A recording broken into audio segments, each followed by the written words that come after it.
Kami sangka kami telah menemui semua crossover antara Peppa Pig dan Ben dan Holly. Kami silap. Ini adalah semua yang kami terlepas. Mari kita mulakan dengan bukti bahawa pari-pari memang wujud dalam alam semesta Peppa. Dalam episod The Tooth Fairy, Peppa kehilangan sebatang gigi dan Daddy Pig memberitahunya bahawa jika dia tidur, seorang pari-pari akan datang dan menukarnya dengan sekeping shilling. Semua yang menonton menyangka Daddy Pig hanya akan menyelinap masuk ke biliknya semasa dia tidur dan meletakkan sekeping shilling di bawah bantal. Tetapi itu bukan yang berlaku. Seorang pari-pari sebenar-benar muncul. Seekor babi kecil yang boleh terbang muncul dengan cara yang benar-benar ajaib, membawa sekeping shilling dari dunia lain. Dan itu mengubah segalanya. Kerana jika pari-pari benar-benar wujud dalam dunia Peppa, maka Little Kingdom, dunia pari-pari dan elf ajaib yang menjadi rumah kepada Ben dan Holly bukan sekadar cerita dalam buku atau gambar di dinding. Ia sebenarnya wujud di suatu tempat dalam alam semesta Peppa.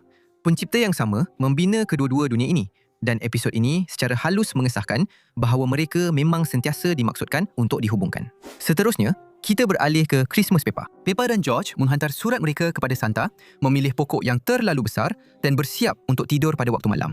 Tetapi, kejutan sebenar berlaku apabila Santa muncul. Jika anda perhatikan betul-betul di siling di atasnya, terdapat satu barisan kad Christmas yang digantung dan salah satu daripadanya mempunyai band elf di atasnya.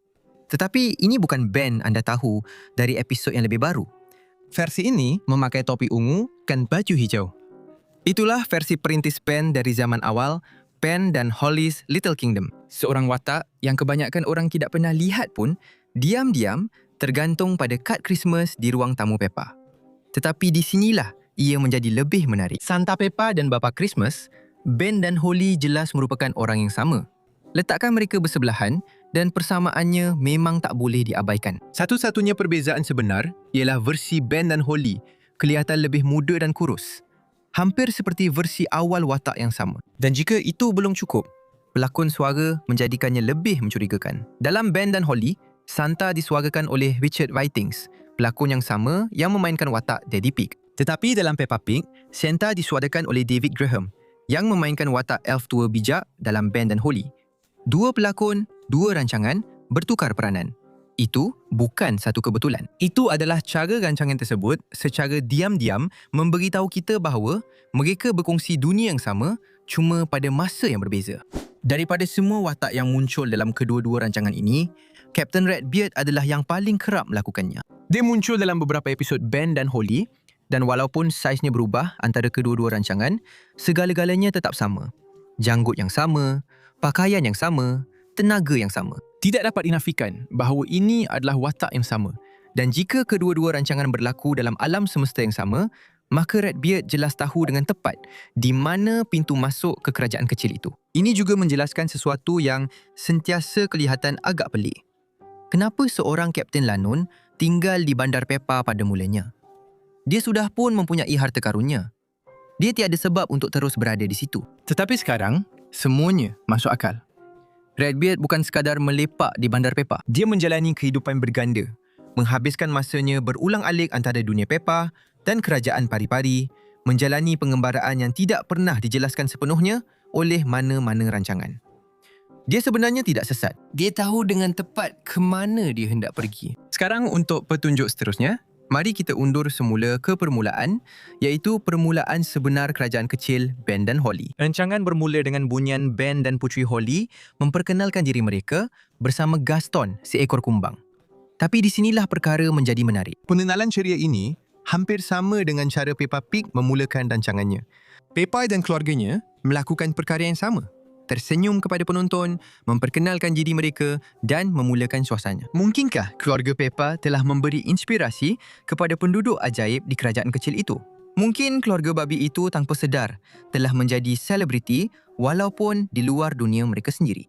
Sekarang ini adalah satu perkara yang sangat jelas. Apabila anda melihatnya, anda pasti tertanya-tanya, bagaimana anda boleh terlepas pandang? Dalam episod cerita sebelum tidur, Ayah Pig duduk untuk membacakan cerita kepada Peppa dan George sebelum tidur. Semuanya kelihatan sangat normal, sehinggalah anda melihat buku di tangan Ayah Pig.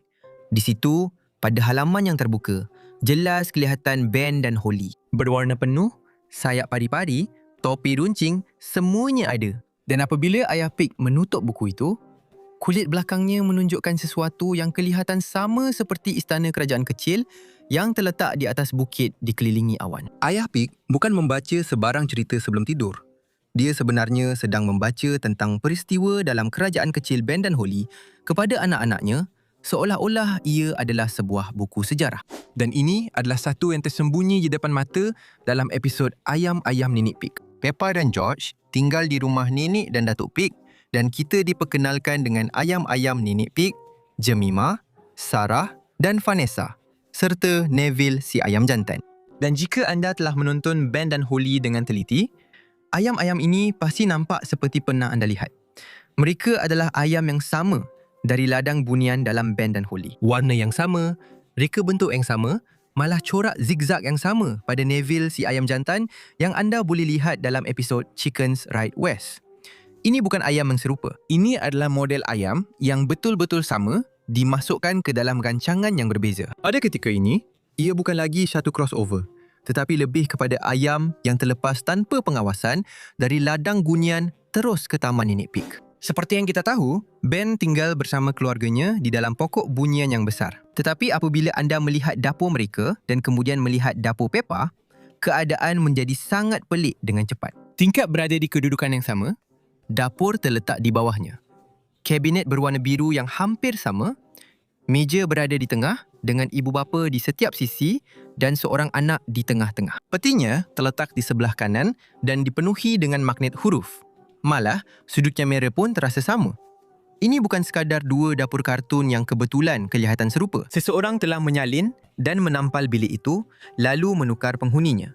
Satu dapur berada di dalam pokok dan satu lagi di dalam rumah di atas bukit. Tetapi di dalamnya, ia adalah bilik yang sama. Sama ada bunian telah mengupah pada kedalaman Peppa atau kedua-dua dunia ini sebenarnya jauh lebih berkait rapat daripada apa yang sepatutnya disedari oleh sesiapa pun. Dalam episod Escalator, keluarga Peppa sedang bergegas melalui sebuah stesen kereta api yang besar untuk mengejar kereta api mereka. Ayah Pig dan George akhirnya berada di sebuah kedai buku di salah satu sisi stesen itu.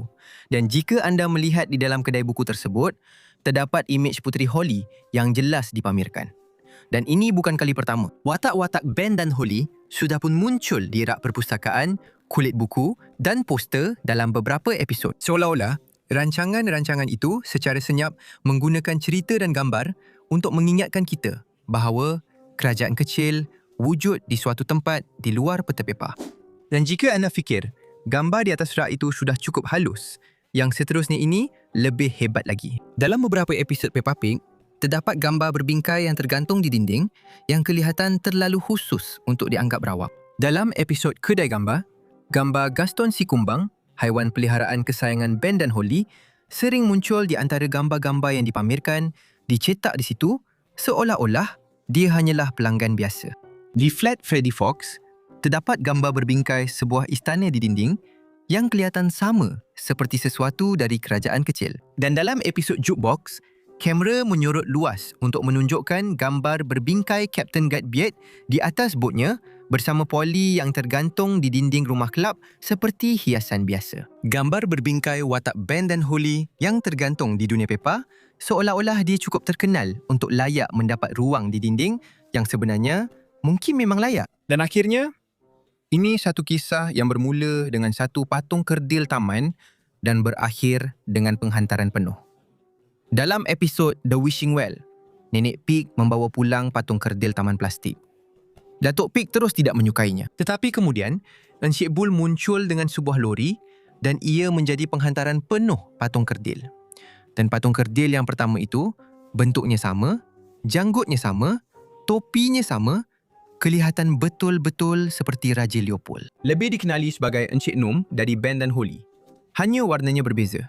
Apabila selebihnya dihantar, salah satu daripadanya juga mempunyai warna yang sama. Dalam Ben dan Holly, Encik Nom ialah watak pengembara yang muncul tanpa dijemput dan enggan pergi. Sekarang, dia telah dikecilkan dan diam-diam dimasukkan ke dalam Taman Peppa, sudah pun menyusahkan Datuk Babi. Sesetengah perkara memang tak pernah berubah. Jadi, itulah dia. Daripada kite Christmas ke susun atur dapur, Daripada burung kakak tua Lanon ke Nom Taman, persilangan antara Peppa Babi dan Ben dan Holly ada di mana-mana. Dan lagi lama anda perhatikan, lagi banyak anda jumpa. Yang mana satu paling mengejutkan anda? Beritahu kami di ruangan komen. Seperti biasa, kita jumpa lagi dalam video seterusnya.